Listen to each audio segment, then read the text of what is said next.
Hey rockers! Thanks for joining me again today. This is Zach with Punk Rock Crystals. It's above 40 degrees out here where I live in Missouri, so it's time to get out the rock saw and it's time to start cutting some rocks. Today my project is going to be moss agate, so we'll take a look at some of the moss agate rough.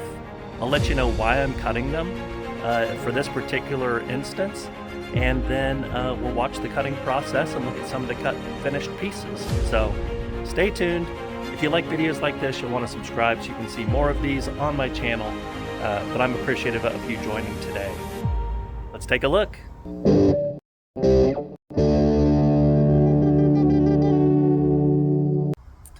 Moss agates, they're so beautiful. You've probably seen moss agates when you're at the gym shop or cabochons made of these.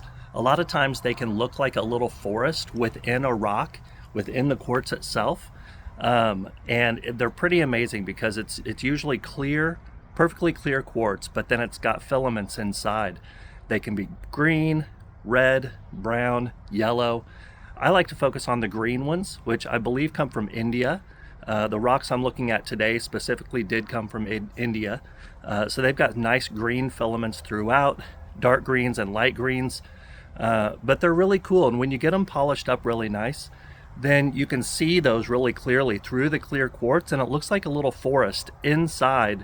It's almost like you're looking into an aquarium when you look inside these rocks. So let's look at some of them real quick. I'm going to hold them up a little bit. Now you can see these are pretty big pieces here. The reason I'm cutting these today is because if you want to tumble moss agates,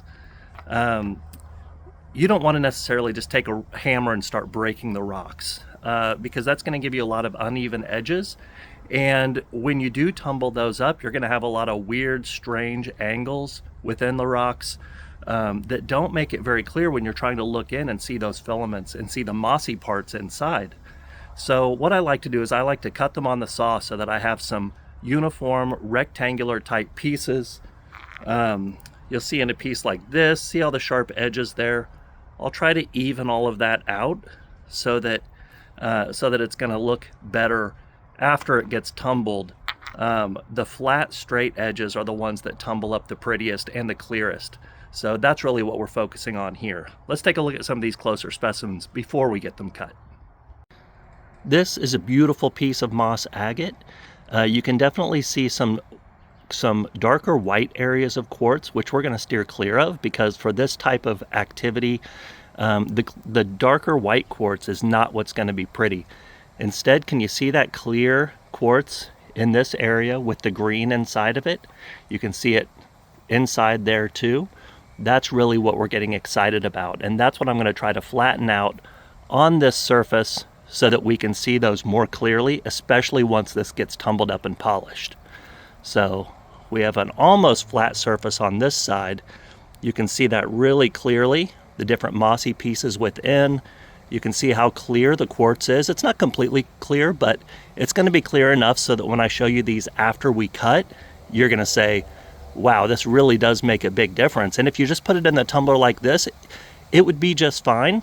You're not going to have a problem with that, but it's not going to be quite as clear once you get that polish on it to see those cool filaments inside of it. Here's another piece we're going to be working with today. You can see a lot of jagged areas here. You can even see a little crystal geode pocket right here at the top, and that's just not going to be good when we're tumbling this. So all of these jagged areas up here, they're going to tumble off anyways.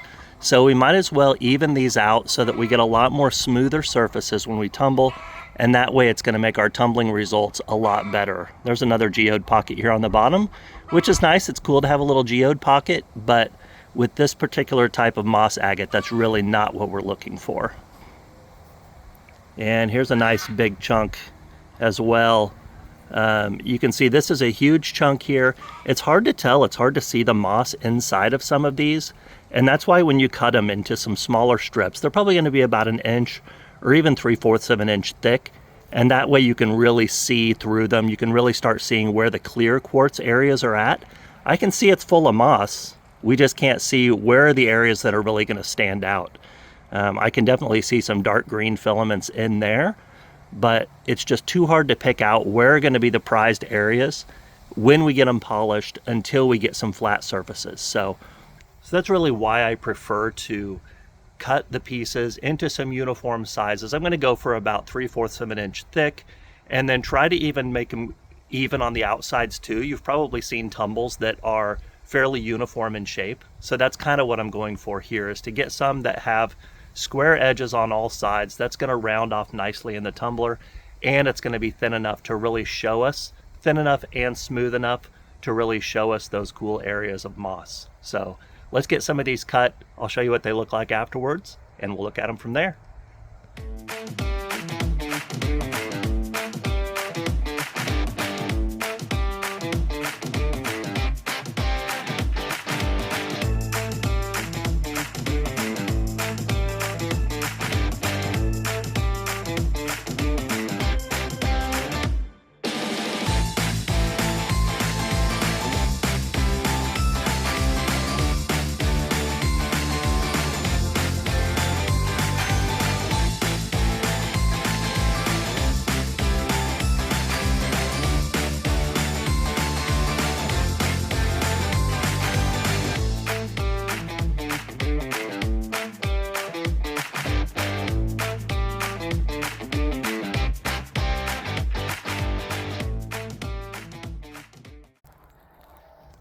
All right, I'm back. Fun time at the saw.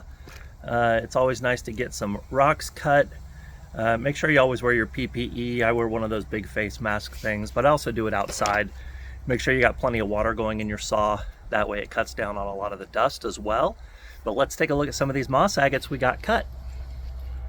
All right, there's the full little tub of our smaller moss agate pieces. And then I'll show you some of the highlights here.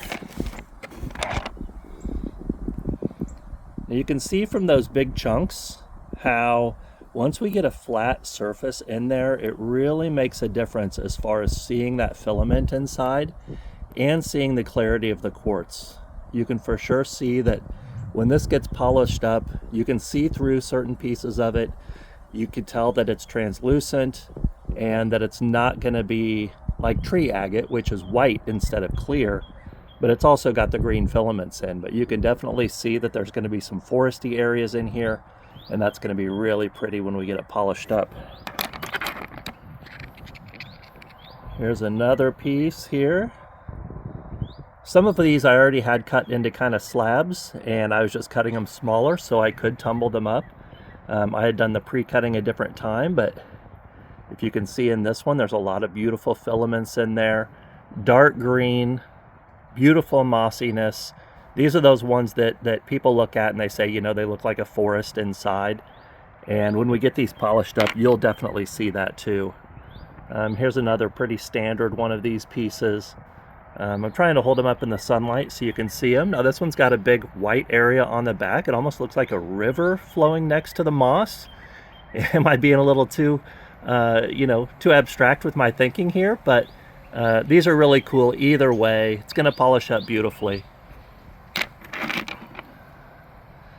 This is a unique one that has even more of the white areas, the white darker quartz areas, but it's got some cool rounding in it as well. So it's got some little bubbles in there that you can see. I don't know if you'd call those eyes in a moss agate like this, but you can see the mossiness still. You can see that the quartz that you can see through.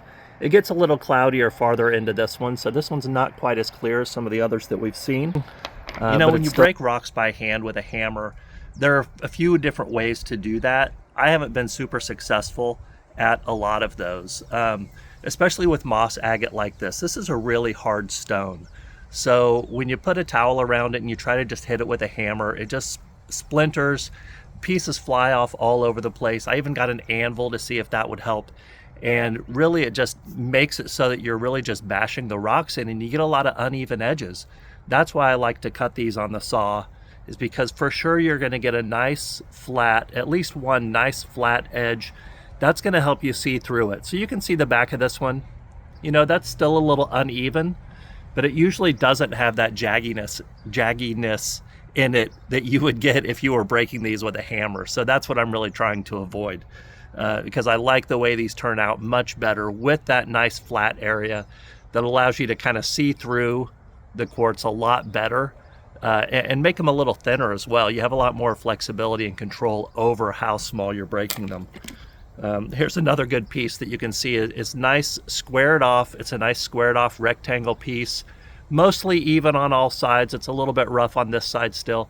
A little bit of roughness like that is going to tumble out. It's the big, large, jagged pieces that you get when you break a lot of the rocks that don't tumble out really well. And that's where it's nice to try to get a smooth edge in there. And especially in this case, there were some little vugs and some little geode areas. I can get those pockets out now in the saw easier than I can get those out while tumbling.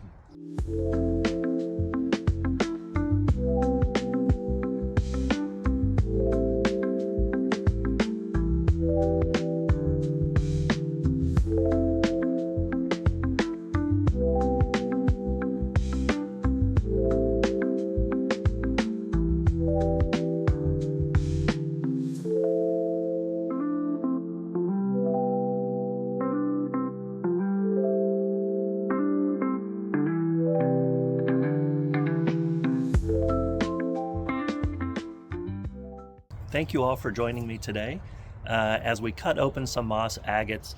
We took some bigger chunks, we cut them into smaller chunks. That was a lot of fun. Those are going to look great in the tumbler. We'll see how quickly I can get an update here of those actually tumbled, and see if I can include some of those probably in a future video here. I'll just do kind of an update on that one. I won't do a full video on the tumbling process yet. I'll probably get to that sooner or later. But thank you so much for joining me today. If you want to see more videos like this, please subscribe to the channel. Help support me in my hobby and what I'm doing. Watch the videos, ask questions in the comments, leave me comments on if you like what I'm doing, if there are certain rocks you want to see me work with or see them cut, then I'm happy to do all of that stuff. So thank you for joining me today. This is Zach with Punk Rock Crystals, and I'll see you again next time. Rock on, everybody.